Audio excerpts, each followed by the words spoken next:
First exercise is close squat.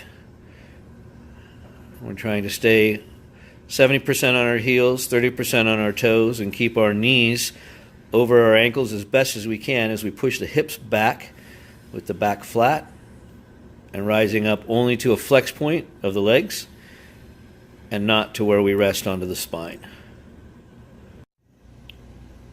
Our next exercise is catcher squats.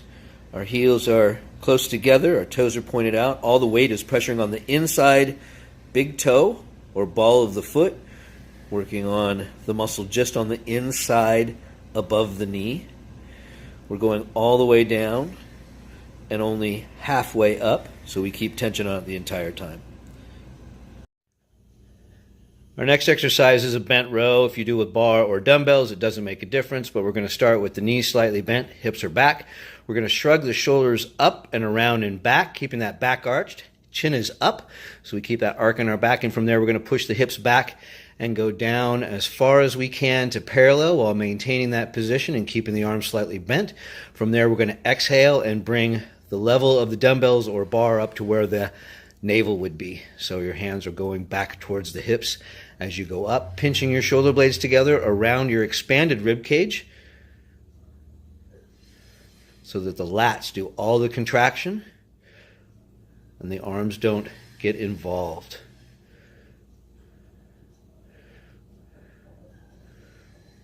Exercise is bench press. We're going to start with the elbows in and hands parallel. We're going to push all the way up to straight and then turn the hands so they're flat. This gives a chance to arch the back and place the chest up. And then from there, we're going to keep the dumbbells over the wrists, over the elbows the entire time. And your hands are going to drop out to the side to parallel. Not going below. And breathing out as you push back up. Breathing in as you come down. Out as you go up. If it's too hard, you can exhale on the way down. Inhale at the bottom and exhale on the way up. Oxygen gives you strength and puts blood into your muscles. Our next exercise is the shoulder press. We're going to bring the dumbbells up to shoulder level and over the top of the wrists. Push straight up, then fix the hands so that they're flat. Elbows and hands are going to come out to the side until our elbows are parallel with our shoulders at 90 degrees. And push out as we exhale. Breathe in as we come down. Out as we go up. Once we get to our failure point, we'll put them back down the same way by bringing the palms facing each other. Elbows come in and lower down to the front. Exercise is the push-up. We're going to go down onto all fours with our knees directly underneath our hip joint and our hands and arms directly in line with our shoulders. From there, we're going to tuck our toes up underneath, and we're going to push our body straight up, out, and forward. Our elbows are going to stay over our wrist as we go forward like we were going to drink water out of a pond and not get our shirt wet, and breathe out, keeping our head over the top in the same spot as we do. The other option or alternative is on your knees.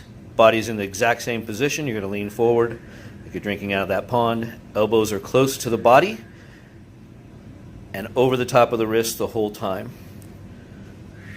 The push-up. This is dumbbell hammer skull crushers. We're going to extend the dumbbells straight out, keeping a nice straight wrist the entire time. From this position, we're going to angle our elbows back until they are in direct line with our eyes in a locked out position. Let's put pressure on the tricep. From there, we're going to tuck the elbows in as we lower the dumbbells to the shoulders. And breathe out as we extend, keeping those elbows in the same position the entire time. Notice how her hands stay straight the whole time and they don't push forward. We either want them neutral or back. It's for the long head of the tricep.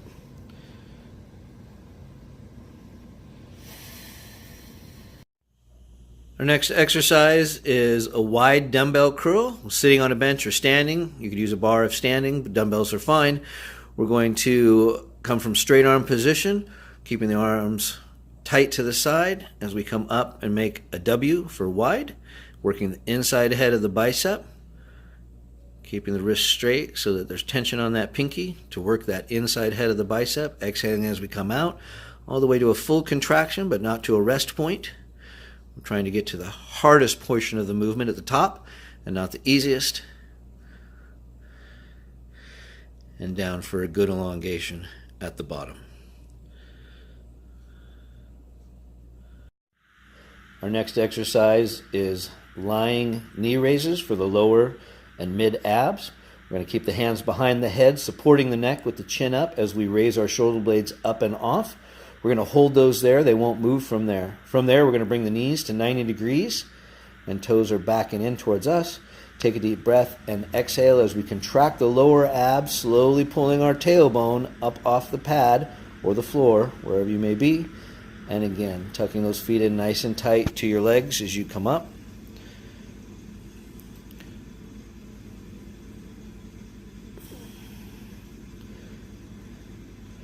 Exhaling as you come up. Inhaling and maintaining tension with the abs. That's what allows them to come down. Don't release and drop. Lower with the same muscles that you're raising with. Standing hyperextension for lower back. You're going to cross your arms over your chest. Make a slight bend in the knee and hips are back. From there, the hips are going to stay there, and our chest is going to, with our chin up, go forward out in front of our body. Weight is on the heels as a counterbalance. We're extending out the back, keeping that arc the whole time, and exhaling up into a tight spot in the lower back. Not all the way up,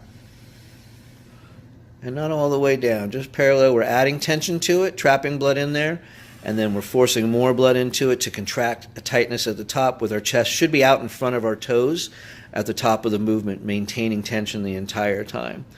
You'll find that if you go back too far, you'll lose that tension, in which case you've let all that blood out, and that's not what we're trying to do.